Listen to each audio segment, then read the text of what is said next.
عرفان صاحب، کیا جب آپ منشور بنا رہے ہیں تو کوئی کہیں سے تجاویز یہ آئی ہیں کہ 18ویں ترمیم کی کچھ شکوں پر بھی نظر ثانی کر لی جائے؟ کیونکہ ایک بڑے انگریزی اخبار نے یہ خبر شائع کی ہے، تو ایک تو فرمائیے کہ کیا ایسی تجاویز آپ کے زیر غور ہیں، اور دوسرا یہ کہ آپ کی ذاتی رائے کیا ہے 18ویں ترمیم میں جو سکم کی نشاندہی کی جاتی ہے وہ واقعی ہے یا ایسے ہی خام خواہ ایک بحث چھیڑنے کے لیے بات کر دی جاتی ہے؟ جی بہت شکریہ ارشاد عارف صاحب، آپ نے بڑی تفصیل سے پس منظر کا بھی جائزہ لیا ہے اور 18ویں ترمیم کے حوالے سے جو صوبوں کی سینسٹیوٹی ہے اس کا بھی اظہار کیا ہے، اور اس کے اندر جو تھوڑے سے لوپ ہولز لوگوں کو نظر آتے ہیں جن کی نشاندہی آپ نے کی ہے، ایجوکیشن کے حوالے سے ہے، صحت کے حوالے سے ہے، دوسرے بہت سے اداروں کو چلانے کے حوالے سے صلاحیت کی ہے صوبوں کی، یہ سوالات اٹھتے رہتے ہیں، باتیں ہوتی رہتی ہیں، لیکن جہاں تک جس اخبار کی خبر کا آپ نے ذکر کیا ہے، میں ابھی سینٹ گیا ہوں تو کافی آپ کے ساتھی اور میرے ساتھی وہاں موجود تھے رپورٹرز، میں نے ان سے بھی بات کی ہے۔ ہمارے پاس یعنی خبر میں یہ کہا گیا ہے کہ ہمیں بہت سی تجاویز آئی ہیں اور بہت سی سفارشات آئی ہیں، ایسی کوئی ایک بھی سفارش یا کوئی ایک بھی تجویز نہیں آئی جس میں یہ کہا گیا ہو کہ منشور کمیٹی کنسیڈر کرے کہ 18ویں ترمیم میں مزید ترامیم کی جائیں یا جو ایوارڈ ہے صوبوں کا اس کے اندر کوئی تبدیلی کی جائے۔ ہمارے پاس کوئی ایک بھی پروپوزل نہیں آئی۔ پھر میں نے میڈیا پہ جانے سے پہلے اپنی جو 31 کمیٹیز ہیں ہماری اور ان کی سیکرٹری ہیں مریم اورنگزیب صاحبہ، ان سے میں نے پوچھا کہ ذرا اپنی کمیٹیوں سے بھی پوچھ لیں، تو کسی کمیٹی کو بھی ایسی تجویز نہیں آئی جو ہماری ذیلی کمیٹیاں بنی ہوئی ہیں۔ تو خبر میں تو کوئی سبسٹنس نہیں ہے بالکل سرے سے۔ منشور کی حد تک نہ ہمیں لیڈرشپ کی کوئی ایسی ہدایت آئی ہے کہ ان لائنز پہ آپ سوچیں یا ان لائنز پہ لوگوں سے مشاورت کریں۔ آپ ارشاد عارف صاحب، میں آپ کو بتاؤں کہ ہم ہر شعبے کے حوالے سے، جو آپ کو بھی میرا خط ملا ہوگا، ہم صحافیوں سے بھی مشاورت کر رہے ہیں، آراء لے رہے ہیں، صحت کے شعبے سے آراء لے لیں، قانون سازی کے شعبے سے لے رہے ہیں۔ ہم نے کسی شعبے سے اس معاملے میں کوئی سوال نہیں پوچھا کہ 18ویں ترمیم کا کیا کرنا چاہیے، نہ کسی نے ہمیں ان پٹ دی ہے۔ دوسری بات ہوتی ہے کہ پارٹی کی سطح پہ کیا کوئی ایسی بات ہوئی ہے؟ نہیں۔ پارٹی میاں صاحب کے آنے کے بعد ایک ہی بڑی مرکزی مشاورتی ایک اجلاس ہوا ہے، اس میں الیکشن کے حوالے سے، منشور کمیٹی کے حوالے سے، الیکشن سیل کے حوالے سے، جلسوں کی مہم کے حوالے سے بہت سی چیزیں طے ہوئیں۔ کہیں یہ ذکر نہیں آیا کہ ہم نے 18ویں ترمیم کے بارے میں کچھ کرنا ہے۔ یہ سوال تو یہاں ختم ہو جاتا ہے کہ ہمارے پاس ایسی کوئی تجویز نہیں ہے، ہمارا کوئی ایسا ارادہ نہیں ہے، ہمارے یہاں کوئی ایسی ایکسرسائز نہیں ہو رہی ہے۔ یہ میں بڑے واضح تردید کر رہا ہوں۔ آپ کے سوال کا اگلا حصہ یہ تھا کہ ذاتی رائے تو اب میں دینے کی پوزیشن میں نہیں ہوں ایک جماعت سے وابستہ ہونے کے ناطے، لیکن جن جماعتوں نے بڑی کھل کے اس کی حمایت کی تھی، آج بھی سینٹ میں ہم بیٹھے ہوئے تھے، رضا ربانی صاحب تھے، ڈار صاحب تھے، ہم لوگ آپس میں بات چیت کر رہے تھے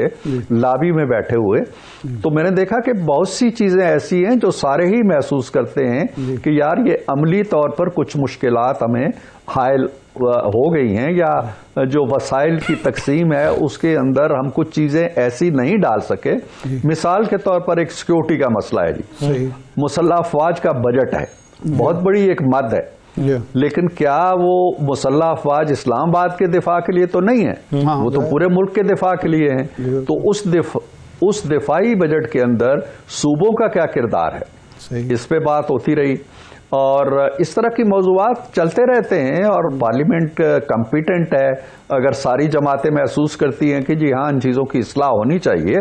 تو وہ ہو جائے گی، لیکن ایسا نہیں ہے کہ پی ایم ایل این کوئی یک طرفہ طور پہ اس طرح کا کوئی منصوبہ رکھتی ہے، ایسی کوئی بات نہیں۔ صدیقی صاحب، یہ ہوا کہ اس 18ویں ترمیم منظور ہونے کے بعد مسلم لیگ کو 4 سال ملے، تقریباً 1 سال لگا تھا اس کے منظور ہونے میں، 4 سال کا وہ تجربہ اور 1.5 سال کا اب کا تجربہ جو ہے 16 ماہ کا۔ آپ نے فیل کیا یا اس وقت جو بھی حکومت میں لوگ شامل تھے کہ اس میں یہ چیزیں ہیں، لیکن کیا وجہ تھی کہ اس کو تبدیل کرنے کی، اس میں بہتری لانے کی کوئی سنجیدہ کوشش کیوں نہیں ہوئی؟ دیکھیں، سنجیدہ کوشش تو آپ یہ دیکھیے کہ جو ہماری حکومت تو آتی ہے 2013 کے اندر، اور یہ ترمیم بہت پہلے پاس ہو چکی تھی پیپلز پارٹی کے دور میں، زرداری صاحب کی حکومت، جی، تو ان کے دور میں بھی کوئی ایسی ایکٹیویٹی نہیں ہوئی۔ ہمیں تو آتے ہی آپ نے دیکھا ہے کہ کس طرح محاصرے میں لے لیا گیا، کس طرح مسائل میں الجھا دیا گیا، کس طرح ہمارے ہاتھ پاؤں باندھ دیے گئے، لیکن اس کے باوجود ہم نے مثلاً ایجوکیشن کا میں آپ کو بتاتا ہوں، جب ہم نے محسوس کیا کہ یکساں نصاب کے حوالے سے، یا قومی نصاب کا نام جس کو ہم نے دیا تھا، قومی نصاب کے حوالے سے ہمیں کام کرنا ہے، تو ہم نے صوبوں کو آن بورڈ لے لیا۔ ہم نے کہا جی یہ آپ کا سبجیکٹ ہے، لیکن آپ اگر رضامندی کے ساتھ ہمارے ساتھ شریک سفر ہوں گے، مل بیٹھیں گے، تو پھر ہم اس پہ کام کریں گے۔ تو وہ چاروں صوبوں کے جو صوبائی وزرائے اعلیٰ تھے، ان کی کئی میٹنگز ہوئی یہاں اسلام آباد کے اندر، اور پھر ہم کنسنسس پہ پہنچے کہ ہمیں یہ کرنا ہے، سلیبس کے اندر یہ چیزیں لانی ہے، یہ نہیں لانی ہے، لینگویجز کے بارے میں کیا کرنا ہے۔ اسی طرح ہیلتھ کے شعبے میں بھی ہم نے شراکت داری کی بڑی۔ تو ترمیم کو اپنی جگہ رکھتے ہوئے، اس کو چھیڑے بغیر، ہم نے مفاہمت کے ساتھ صوبوں کے ساتھ مل کے، جہاں جہاں ہم سمجھتے تھے کہ آئین ہمیں گنجائش نہیں دے رہا، لیکن مفاہمت کے ساتھ ہم تصادم بپا کیے بغیر، یا آئین کی روح سے اگر کوئی ایسی چیز ہے جو رکاوٹ بننے والی ہے، لیکن خوش دلی کے ساتھ سارے صوبے مل جاتے ہیں، تو وہ ہم نے کوشش کی۔ لیکن اب جو صورتحال ہے اس وقت، میرا خیال نہیں ہے کہ یہ کوئی اتنا بڑا موضوع ہے۔ آج کی خبر کے بعد یہ موضوع شاید بن گیا ہے۔ ہاں، جب پارلیمنٹ بنے گی، ظاہر ہے چاروں صوبوں کی نمائندگی اس میں بھی ہوگی، چاروں صوبوں کی نمائندگی سینٹ کے اندر بھی ہے، تو اگر کوئی چیز مشترکہ رائے سے، متفقہ رائے سے، کنسنسس سے طے کی جاتی ہے تو ٹھیک ہے، لیکن اس وقت نہ تو ہم اس کو پرسو کر رہے ہیں، نہ کسی اور کو قائل کرنے کی کوشش کر رہے ہیں، نہ یہ ہمارے ایجنڈے پہ ہے۔ اچھا صدیقی صاحب، آپ کہتے ہیں ایجنڈے کے اوپر نہیں ہے، منشور میں بھی اس کی کوئی تجاویز سامنے نہیں آئی، نہ کسی رکن کی جانب سے ایسی کوئی بات کی گئی۔ اچھا، بطور ایک سیاسی رہنما آپ کیا سمجھتے ہیں کہ اس کا حل کیا ہو سکتا ہے کہ جب آرٹیکل 160 کے تحت NFC ایوارڈ جو ہے وہ آخری حصہ صوبوں کو ہی جائے گا، اور بارہا یہ باتیں سننے کو ملتی ہیں، وفاق کہتا ہے ہمارے پاس پیسے نہیں، صوبے کہتے ہیں ہمیں ہمارا حصہ پورا نہیں دیا گیا، ہمارے وفاق کی طرف واجبات ہیں، جس طریقے سے آپ نے بھی مینشن کیا کہ دفاعی بجٹ جو ہے وہ اکیلا وفاق نے تھوڑی دینا ہے، حفاظت تو سبھی کی ہو رہی ہے، تو اس کا حل بہتر کیا نکالا جا سکتا ہے؟ ہمیشہ حل جو نکلتے ہیں پارلیمنٹ کے اندر نکل آتے ہیں، اور مل بیٹھتے ہیں، اور گیو اینڈ ٹیک ہوتا ہے، دوسروں کی رائے سنی جاتی ہے، اپنی رائے دی جاتی ہے۔